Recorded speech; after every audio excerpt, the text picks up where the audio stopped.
Estamos de volta e hoje para falar sobre alergias oculares. Quem nos recebe é o médico oftalmologista Dr. Enoque Borges Altoé. Tudo bem, doutor? Tudo ótimo, como é que estão? Muito bem também. Muito obrigada por nos receber aqui no seu consultório para falar sobre alergias oculares. Vocês são muito bem-vindos, sempre. Obrigada, doutor. Para começar, doutor, vamos explicar ao nosso público o que são as alergias oculares. As alergias oculares são irritações por alérgenos, que são partículas ou substâncias que provocam uma irritação, uma reação alérgica, na parte externa do olho. Essa parte que a gente vê mais branquinha. Aqui no meu olho de modelo, você vai ver que aqui está azulado, mas seria a parte branca. E por fora dela existe uma membrana, que é essa membrana que é irritada quando essa partícula ou substância entra em contato. A pessoa que já tem um tipo de alergia, doutor, ela está mais propensa a ter alergia ocular? Com certeza. Quando uma pessoa tem uma alergia a qualquer substância ou outro tipo de alergia, seja ela de pele ou uma rinite, que por sinal também é muito comum ter uma rinite junto com alergia ocular, ela está mais propensa a ter alergia no olho. Porque a alergia é um processo alérgico do corpo inteiro. Ele envolve o seu corpo inteiro. E em alguns momentos pode acometer mais o olho, em outros mais o nariz, em outros mais a pele, mas basicamente quem tem alergia a algum processo alérgico em qualquer lugar do corpo tem uma predisposição maior para ter uma alergia em outro local. Já tem que tomar um cuidado então, né? Com certeza. Quais são os sintomas, doutor, que o doutor mais recebe aqui, mais comum no seu consultório dessa alergia? As alergias oculares, elas cursam muito com uma vermelhidão, coceira, sensação de olho seco, sensibilidade à luz é muito comum e ardência ocular. Eu acho que esses são os maiores sintomas que eu ouço aqui com mais recorrência no nosso consultório. Tem algum teste para fazer, para saber se é alergia ocular ou a gente só descobre quando tem essa alergia? A alergia ocular, ela é uma alergia, como eu te disse, é um processo sistêmico. Existem testes que podem ser feitos, não especificamente para o olho, mas para o corpo todo, com um especialista chamado alergologista.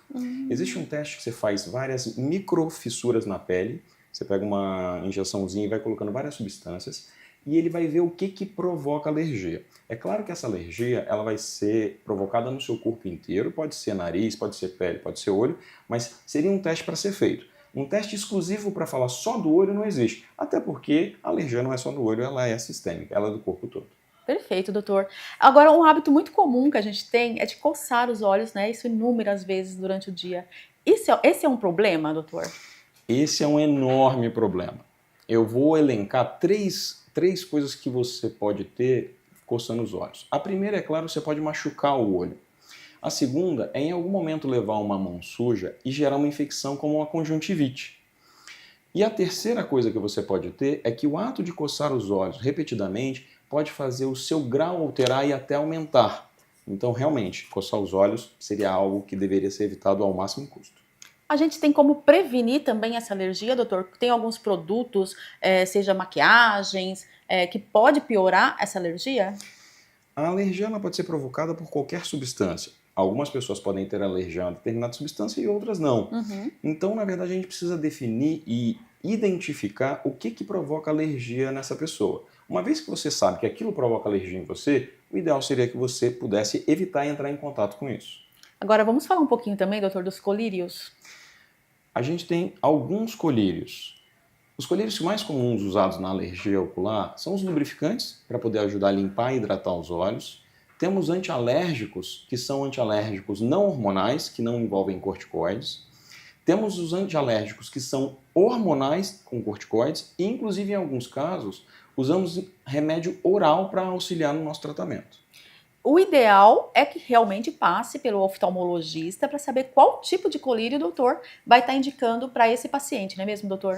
Com certeza. O colírio indicado para cada paciente vai depender do quadro dele e também do que ele tem de reação a esse alérgeno. Como eu te disse agora há pouco, como temos alguns tipos de colírio, nós vamos usando um a um para ver o que vai se adequar mais àquele paciente, baseado em toda a sua história e ao quadro clínico. Que é até um perigo, né? Às vezes as pessoas estão lá usando um colírio, achou que foi legal para ele, aí tá comentando o outro, aí ele indica ali aquele colírio, acaba usando o colírio, acaba piorando a situação, né, doutor? Isso é muito verdade.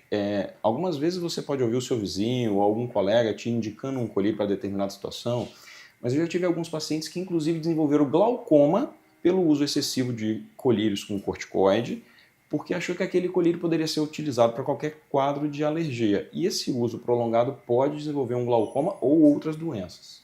Doutor, de uma vez que não se trata essa alergia, se o paciente fica, deixando para depois, acha que é normal essa coceira, não sabe que é uma alergia, ela tende a piorar. Quais são as consequências? O ato de você ficar com o olho irritado, coçando e provocando lesões, mesmo que microscópicas, que podem ir sendo acumuladas e cronicamente aumentando, pode gerar uma opacidade na parte de córnea, muitas vezes uma úlcera levando à infecção, o que pode gerar inclusive uma opacidade da córnea que pode fazer você perder a visão permanentemente e a gente não conseguir recuperar ela. Crianças também podem ter esse tipo de alergia, doutor? Com certeza. A população infantil, ela costuma ter uma taxa de alergia maior do que os adultos. Inclusive, uma das coisas que eu recomendo muito aos pais quando vêm aqui é para tratar bem as crianças, porque normalmente, com o crescimento e ficando um pouquinho mais velhas, elas tendem a dar uma reduzida nessa reação alérgica. Elas ficam menos alérgicas quando ficam maiores. Doutor, de uma vez que o doutor diagnosticou aí a alergia ocular no seu paciente, como se dá o tratamento e acompanhamento desse paciente? Normalmente, esse paciente vai precisar de um acompanhamento recorrente. Muitas vezes a gente vai tratar, ele vai melhorar e a gente costuma tirar os colírios gradativamente, aqueles que não podem ser usados cronicamente. Mas, como eu te disse, inúmeras vezes esse colírio pode trazer problema e ele não pode continuar o tempo todo. Se você voltar a ter contato com algo que te traga alergia, isso pode desencadear um novo quadro alérgico. E, novamente, a gente vai precisar iniciar todo o processo para tentar tirar você dessa crise e voltar a ter uma vida normal. Por isso que é tão importante o acompanhamento com esse paciente, né, doutor? Com certeza. O paciente que tem alergia, ele recorrentemente acaba vindo em consulta para acompanhamento e algumas vezes até para alguma crise que ele acaba tendo no decorrer do ano. O ideal, doutor, é vir no oftalmologista para até um exame de prevenção, não só quando está com algum tipo de problema. Há quanto tempo? Em 6 meses? Em um ano? A preconização ouro de tratamento e acompanhamento seria uma avaliação de 6 em 6 meses. Mas a nossa orientação é que você tenha, no mínimo, uma vez ao ano a avaliação, para você ver inúmeras coisas, como irritação, seu grau, fundo de olho, se existe alguma coisa que está fora do padrão. Doutor, muito obrigada por todas essas informações do nosso programa. Adorei o nosso bate-papo, saber um pouco mais sobre as alergias aí oculares. Muito obrigada, até o nosso próximo encontro. Eu que agradeço, permaneço à disposição. É o programa Saúde na TV, sempre com muita informação e responsabilidade para você. Conversei agora com o Dr. Enoque Borges, Autoé. Você também pode acompanhá-lo através das redes sociais.